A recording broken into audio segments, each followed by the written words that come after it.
దేవునికి స్తోత్రం కలుగును గాక. మత్తయి సువార్త 9వ అధ్యాయం 37, 38 వచనంలో కోత విస్తారంగా ఉంది. కోసే పని వారు కావాలని దేవుడు మాట్లాడుతున్నాడు. 2024వ సంవత్సరం అంతా కాచి కాపాడిన దేవుడు ఇంకొన్ని గంటల్లో నూతన సంవత్సరంలో ప్రభు మనల్ని అడుగు పెట్టించబోతున్నాడు. అయితే ఒకటి దేవుడు అడుగుతున్న మాట, కోత ఇంకా విస్తారంగానే ఉంది. మీరు చేసిన పని సరిపోలేదు. మీరు కోత పని చేయాలి. కోత చేయాలంటే కొడవలి కావాలి.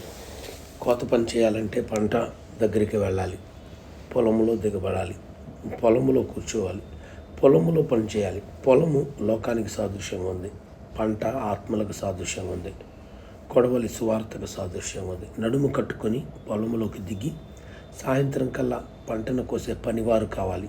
యేసుక్రీస్తు చెప్పిన మాట ఇది. 2024 సంవత్సరాలైంది, అయినా ఇంకా కోత ఎక్కువగానే ఉంది. కోసే పనివాళ్ళు తక్కువగానే ఉన్నారు. దయచేసి పని చేయండి. కొన్ని గింజలు రాలిపోవటానికి సిద్ధంగా ఉన్నాయి. ఆత్మలను గురించి లెక్క చెప్పాలి. ఆత్మలను రక్షించడానికి ఎస్తేరు రాణి ఏం చేసిందో తెలుసా? ఉపవాసం ఉంది. పనికత్తెలను ఉపవాసం పెట్టింది. ఈరోజు కనీసం ఆఖరి రోజైనా నువ్వు ఉపవాసం ఉంటావా?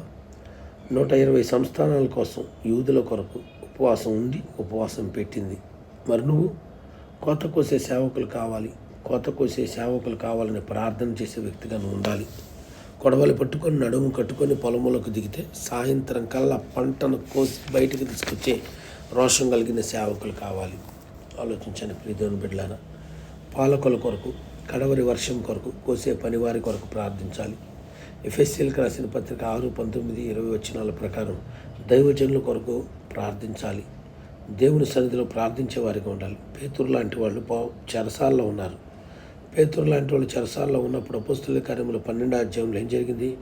సంఘమైతే అత్యాశక్తితో ప్రార్థన చేయటం ప్రారంభించింది.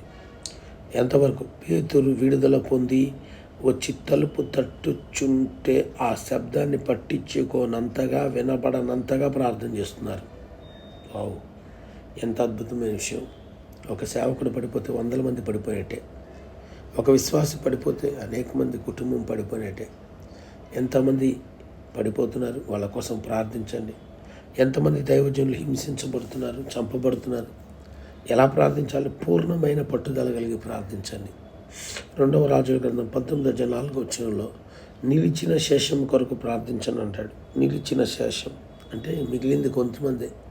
ఎంతోమంది చనిపోయారు, కనీసం నిలిచిన వారి కోసమైనా ప్రార్థన చేయండి. నెహెమ్యా గ్రంథం 1:2 వచనంలో కూడా అంటాడు. శేషం ఎలా ఉంది, మిగిలిన వాళ్ళు ఎలా ఉన్నారని కనుక్కున్నాడు నెహెమ్యా గారు. ఏ దైవజనుడు బలహీనుడు అవ్వకూడదు, ఏ సేవకుడు బలహీనుడు అవ్వకూడదు, ఏ విశ్వాసి బలహీనం అవ్వకూడదు, ఎవరు క్షీణించిపోకూడదు, ఎవరు మరణించుకోకూడదు.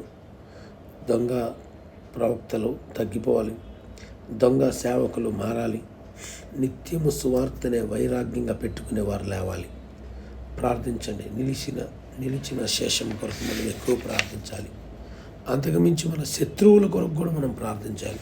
మనల్ని ఎవరైతే బాధిస్తున్నారో, ఎవరైతే క్రైస్తవ్యాన్ని హింసిస్తున్నారో, క్రైస్తవులకు వ్యతిరేకంగా ఉన్నారో వాళ్ళ మార్పు కొరకు ప్రార్థించాల్సిన వారమై ఉన్నాం. వాళ్ళందరూ రక్షించబడాలి. యేసుక్రీస్తు అలా ప్రార్థించలేదా? తండ్రి, వీరేం చేయుచున్నారు, వీరెరుగరు కనుక వీరిని క్షమించమన్నాడు. ఆ మాట విన్నావు. దొంగ, ఒక క్రూరుడు, ఒక నరహంతకుడు, ఒక మరణశిక్ష విధించబడిన ఎడమవైపున్న దొంగ యేసుక్రీస్తు మాట విని అప్పటికప్పుడు మారి దేవుని యొక్క రాజ్యానికి చేరుకోలేదా? అవును. ఆఖరిలోనైనా వాళ్ళు మారాలి. ఎలా అయినా సరే వారి జీవితం దేవుని వైపు తిరగాలి. దేవుడు ఎలా మారుస్తాడో తెలీదు, దేవుడు ఎలా తిరుపుతాడో తెలీదు, దేవుడు ఎలా ఒక వ్యక్తిని తన వైపు తిప్పుతాడో తెలియదు. కనుక అది గుర్తుంచుకొని ఎట్టి పరిస్థితిలో సమయం వ్యర్థం చేయొద్దు. సమయం వ్యర్థం చేయకుండా ప్రార్థించండి. ఎంతసేపు ప్రార్థిస్తున్నారు? ఎలా ప్రార్థిస్తున్నారు? అందరి కోసం ప్రార్థన చేయండి. నేను ఎప్పుడు చెప్తాను, మనము ఈ భూలోకంలో చనిపోయేలోపు మనం టచ్ చేయని అంశం ఉండకూడదు. ఈ బిడ్డ అన్ని అంశాల కోసం ప్రార్థించింది. ఈ బిడ్డ అన్ని అంశాల కొరకు ప్రార్థించాడని దేవుని ఎదుటి నుండి మనం సాక్ష్యం పొందుకోవాలి.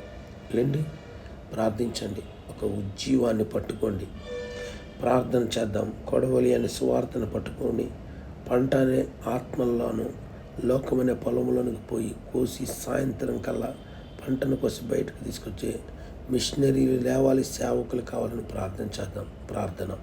మహాపరిశుద్ధుడ, ప్రేమ గల తండ్రి, నిజమే ప్రభా, కోత విస్తారంగా ఉంది. పనివారి కోసం వేడుకుంటున్నాం. పనివారికి వచ్చే కృప దయచేయండి. పనివారు లేచుదురు గాక, దేవుని పని జరుగును గాక. గంటల తరబడి మోకరించి కన్నీళ్లతో ఉపవాసముతో ప్రార్థించే వారిని లేపండి. అలాంటి వారు కావాలి. అలాంటి వారిని దయచేయమని, ఈ కుటుంబాన్ని దీవించమని యేసు నామములో ప్రార్థిస్తున్నాను తండ్రి. ఆమేన్.